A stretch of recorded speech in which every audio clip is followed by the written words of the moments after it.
Bismillahirrahmanirrahim. Assalamualaikum warahmatullahi wabarakatuh.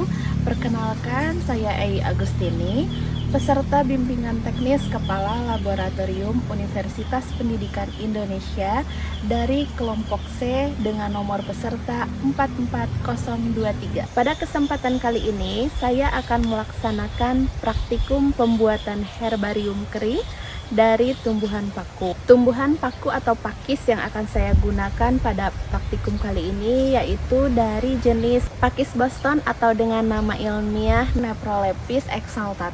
Tumbuhan paku atau Pteridophyta ini merupakan jenis tanaman yang sudah dapat kita bedakan antara batang, daun, dan akarnya. Sedangkan untuk habitat daripada tumbuhan paku itu sendiri, mereka banyak ditemukan di tempat-tempat yang kondisinya lembab atau berair, seperti misalnya pada tebing-tebing, di dekat air terjun, dan di tempat-tempat lembab yang lainnya.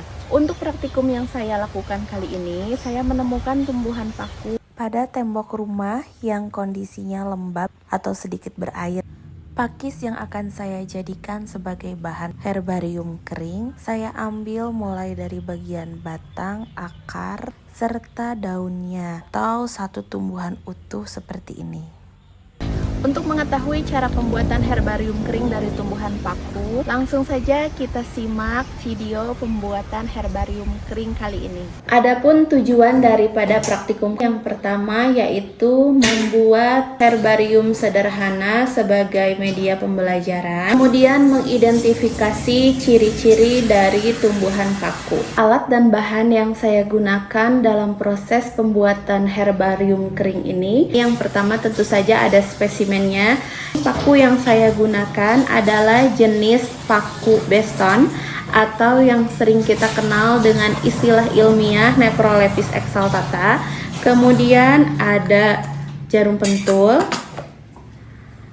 solatif, gunting, semprotan, dan alkohol 70%. Saya menggunakan kertas HPS untuk nanti mengeringkan spesimen dan kardus. Setelah tadi menyiapkan alat dan bahan, langkah berikutnya yaitu kita mulai membuat herbarium kering. Langkah pertama yaitu kita semprot tanaman paku dengan alkohol 70%. Tujuan penggunaan alkohol pada pembuatan herbarium kering yaitu untuk mencegah pertumbuhan jamur pada spesimen. Selain itu juga alkohol membantu mencegah kerusakan spesimen serta memastikan herbarium tetap awet dalam jangka waktu yang cukup lama. Setelah selesai proses penyemprotan, langkah selanjutnya kita siapkan kardus dan mengambil HPS yang akan kita gunakan sebagai alas untuk menyimpan spesimen selama proses pengeringan nanti. Langkah berikutnya yaitu kita rapikan spesimen dengan menggunakan jarum pentul dan juga selotip. Atur posisi tumbuhan paku sehingga terlihat morfologi daun tampak depan dan morfologi daun tampak belakang. Setelah posisi spesimen dirasa cukup rapi, kita ambil kertas untuk menutup spesimen.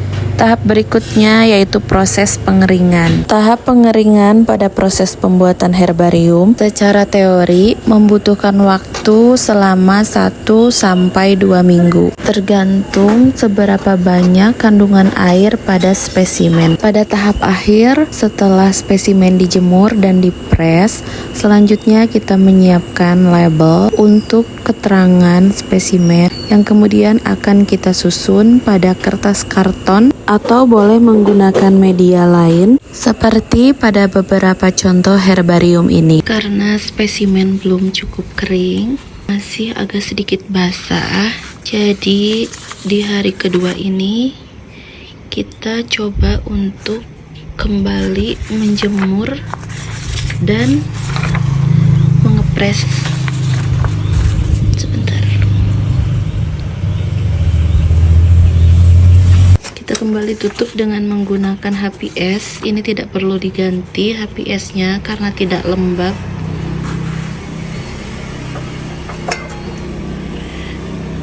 Kita coba tanpa ditutup kardus. Langsung saja kita letakkan alat presnya dan kita tunggu. Kita lihat lagi nanti sore. Herbarium yang sedang dikeringkan atau dalam proses penjemuran, setelah dicek ternyata masih belum kering sempurna, sehingga masih membutuhkan waktu sekitar 1 harian lagi. Sehingga untuk proses penamaan atau pemberian keterangannya masih harus menunggu sekitar 1 hari lagi. Demikian presentasi atau hasil praktikum herbarium kering yang dapat saya sampaikan. Kurang dan lebihnya saya mohon maaf. Assalamualaikum warahmatullahi wabarakatuh.